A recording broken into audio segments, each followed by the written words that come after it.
I'm Ricardo Aponte, and I am the choreographer for Mamma Mia. And tell us, how is it different from doing choreography for a production like this?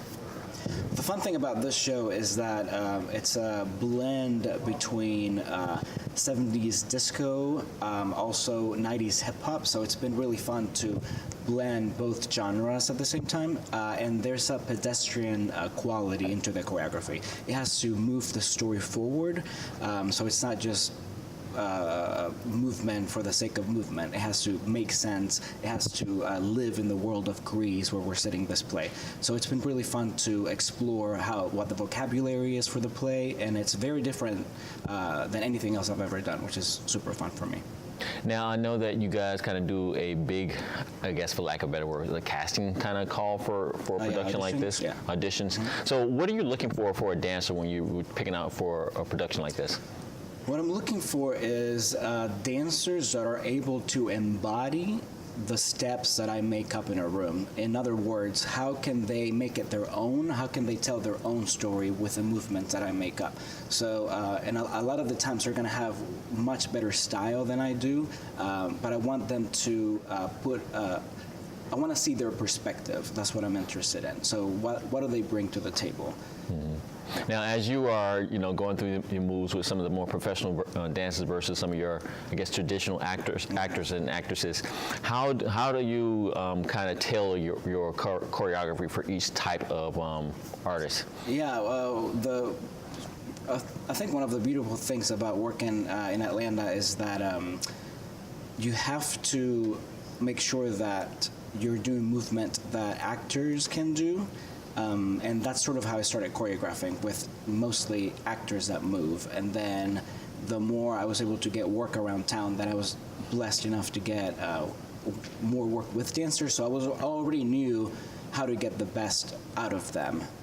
So then choreographing for dancers is just a walk in the park in a way, because I know technically what they can do, but I almost like train myself knowing how to get each little step like tailor-made for actors that move to tell the audience and almost like hide the fact that they're not dancers first, right? And the great thing is that actors are always great at telling the story through movement, so and one of the things that we just talked about, they're able to embody the steps in such a way that it looks like they made them up, so it's almost like there was no choreographer in a way. So I think one of the great things is that when I first started choreographing, I mostly choreographed for actors that moved, which trained me to sort of stuff like this, where I have to choreograph for such a wide variety of sort of talent level, Mm-hmm. Like when you're in a setting like this, in a rehearsal setting, so what are some of the particular things you're looking for when you're kind of like assessing if the dancers are kind of where you want them to be?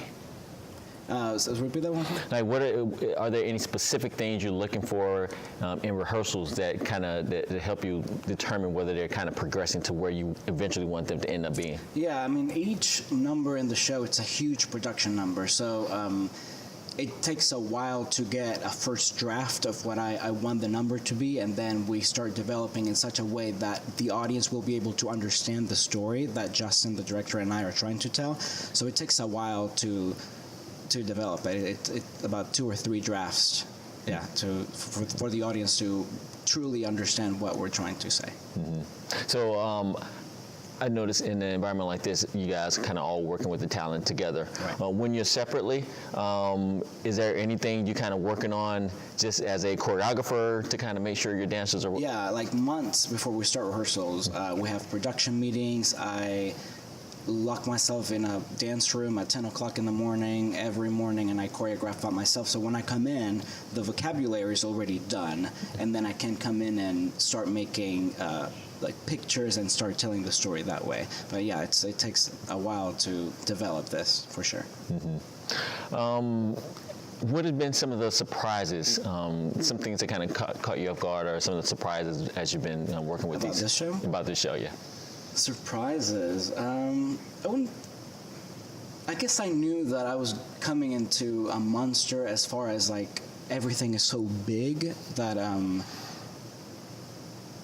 I guess that should be the question then. We're like, what are some of the challenges of doing a production of this size? The challenge is that it's such beautiful, amazing music that you just want to dance to. So it's like, how do I make each number look different? How do I make it grow so there's a beginning, middle, and end for each number? Stylistically, it has to work. Who's singing it? So some numbers are a little more sexy, some are guy-driven, some are, the ladies are a little bit buzzed because they've been drinking, so I have to pretty much make each song and the choreography. But the challenge is that how do I keep each huge number seem interested, so I keep this audience sort of at the edge of their seat and wanting more and more and more. Mm-hmm. Yeah. Now, and this is my final question, I think. So, how is it? I guess the art of blending these dance moves with such popular music. I mean, ABBA, everyone knows that music, yes. Right? So how do you, what's the kind of the interesting parts about trying to blend those two together? Well, the beautiful thing is that we have a story, so there's a structure already. So everybody knows voulez-vous, right? But in this context is that it's the bachelorette party, so we have to bring in all these girls dancing together, and then the guys come in and sweep the girls off their feet, and there's booze, and there's the whole dilemma with the three dads. So there's already a story that I know, again, what the beginning, middle, and end is, and then I structure it in a way that it makes sense, you know. Mm-hmm. So for people or for kids who want to maybe get into this business one day and be a choreographer for a big Broadway type musical, any suggestions you have for them?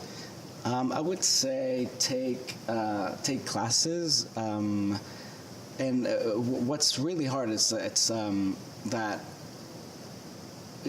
when you first start performing, you're not going to be making a lot of money, sadly. So it's like, how do you keep training when the funds are just not there? And I would say be proactive about it. There's so many dance studios that have ways that you can just like clean the mirrors, and then they teach you classes for free. I know most dancers have better dancer friends that they can just like meet in the living room on Tuesday nights and just like work on combinations that, you know, they want to explore. So I would say just be proactive. Never just sit and pout about, I just don't have the funds to get to where I want to. Just make sure that you always have the know where you're going, know what your goals are, be super specific about it, and get there, because there's always a way. But I would say take classes, watch. YouTube is now such a beautiful resource.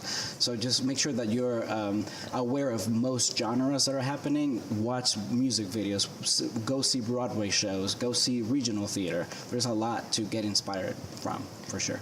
Now, is this something you've always wanted to do, or you kind of envision yourself as a choreographer, or did you start off as a dancer? I started as a dancer. My aunt had a ballet. I'm from Venezuela. My aunt had a ballet company in Venezuela, and my mom managed the company. So since I was in my mom's belly, I've been listening to classical music.